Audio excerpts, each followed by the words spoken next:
I pretty much did a trap and vent setup, like bad and then some good options here.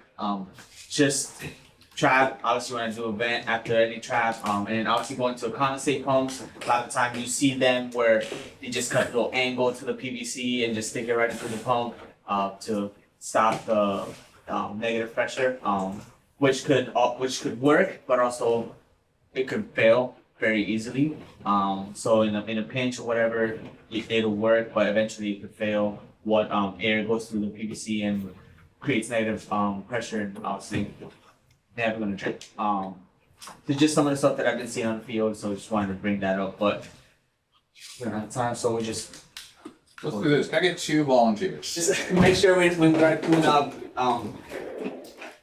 going out to do PMs, service calls, whatever it is, just let's make sure we clean it out very thoroughly. I know I sound like a broken record all the time, same thing, but you'd be amazed at how many times I work through these calls and they're still dirty even after we did a PM. It's just either completely just not cleaning it, or it's just not being aware of what you're cleaning or something like that, or maybe just pour some water down that drain and just calling it good, changing the filter out, calling it good. Let's make sure we get some brushes in there, vacuum, whatever it is you have. And then whenever it comes down to a common drain situation, do the best you can. Obviously, assess the situation, get with one of us, and we'll try to direct it in the best way.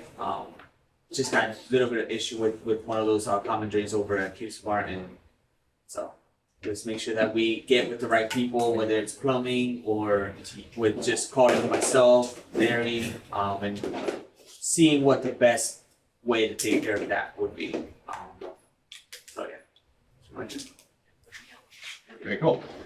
Let's thank you, Zeus, going on for that. So let's take a quick peek at our traps here. Again, traps, vents, how we install them, and how do we recommend fixes, alterations, make them better. We think about water damage, one of the biggest pain in the butt in this industry. So anytime we're talking about drainage, how to properly set it up. So first one we have, again, this is not a dig, but just we want to know how to properly do it, right? So we got a bit of a trap going on here. A few extra spots that maybe some water can drain out. So we got option number 1. This one we got a little bit closer to a trap here, right? We'll assume this one goes somewhere. Pretend it's like that, right? And we got this one here. What do we think about this? Any changes you'd make to this?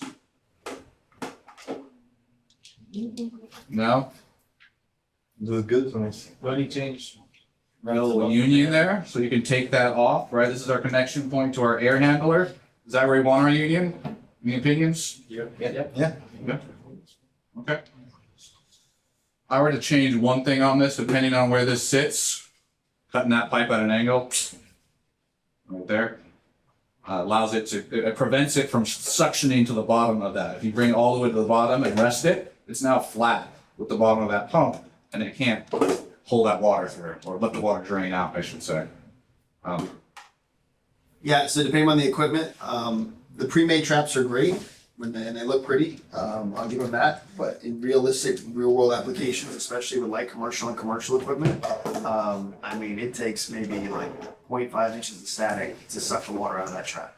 On commercial units, especially larger units, anything over 5 tons, 7.5 tons, 10 tons, the horsepower of the blower motor that's on that system is going to require all the way up to 4 inches deep of a trap to keep it from sucking air through the line. It's those unfortunate calls where the bottom of the unit's all rusty, and that's because every time the filter gets loaded at a certain point, it pulls air through the line because of the high static pressure in the cabinet itself. And so, it drains fine when the filters are clean, but as soon as they start to get a little bit loaded, they get that constant drip out of the drain pan. And then when the unit turns off, it drains out finally because there's no negative pressure being pulled back on it. And so those are red flags that you should investigate. There's a bunch of rust around the bottom of the air handler. It's because it's probably overflowing when the filter gets loaded. And they probably have a pre-made trap like that, which is not deep enough for high static situations. And that also comes back to the application too. I mean, if it's a place where they are really horrible about maintenance, The thing's getting a 6-inch trap. I'm gonna make it as big as I can.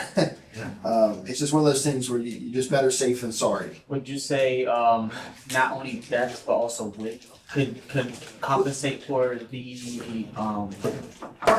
static pressure? Sure. Well, so if you go sideways, you may have more water, but it's still the same amount of gravity that's being pushed down on it. The real outlier of what keeps a trap and keeps the air in check is the weight of the water on top of itself. It's that water column stack from top to bottom. It's the vertical stack. So you can make a trap as long as you want to, but if it's only a couple inches tall, the weight on that itself, even though there's a huge water column in there, it still can shift left and right easily with the static pressure itself. So I'll take a 1-inch wide trap with a 6-inch depth over a 6-inch wide 1-inch trap. There's a big difference there. And it's using gravity to your advantage. You're using the weight of the water and you're using gravity to keep it in place. At 14.7 pounds. Yeah, just because the unit was installed and running fine for the last few years and now all of a sudden it's having some static issues, that's the thing, right? Those coils start to get clogged up, starts to pull that air through the trap here. I'm just gonna mention, in case, one of the things I know that gets ignored a lot, like on a split system, the vent has to be above the drain pan, but on RTU, the vent has to be below the drain pan. Anyone want to tell us why that is? So this is our vent right here, white water drains out into our trap. What's the purpose of a vent? All right, allow any trapped air to get out, okay? But that height, right, this is our drain right here. Austin says that height on a split system, you want your vent to be above the drain pan. On an RTU, you want it to be below the drain pan. Why is that? It's a good one, because it can overflow silently. Yeah, if it gets backed up, where does that water going? Right? On a split, you don't want that water spilling out over someone's storage unit. You want that water to back up and trip the float switch. On an RTU, you want the opposite. You want that water to be able to spill out onto the roof. You don't want it to be backing up in an RTU. In an ideal world, that RTU has a pan switch, has an inline float switch. But as we know in reality, it's pretty rare you're seeing that. So making sure that vent is below the pan in an RTU, so any backups that occur downstream can overspill the vent there. Make sense? Yeah. Very cool. Nice job on this one here, Drew. Thanks for watching. If you're willing, give this video a thumbs up and drop us a comment. Don't forget to hit that bell icon to stay updated with all of our future videos. And as a quick reminder, HVAC School isn't just a YouTube channel. Dive deeper with us at our main website, hvacrschool.com. Curious for more knowledge on the go? We've got you covered. Tune into the HVAC School podcast, available on all your favorite podcast apps. And while you're at it, join our thriving Facebook group. Also, don't miss out on our free mobile applications available for both iPhone and Android. We're all about community. For techs, by techs.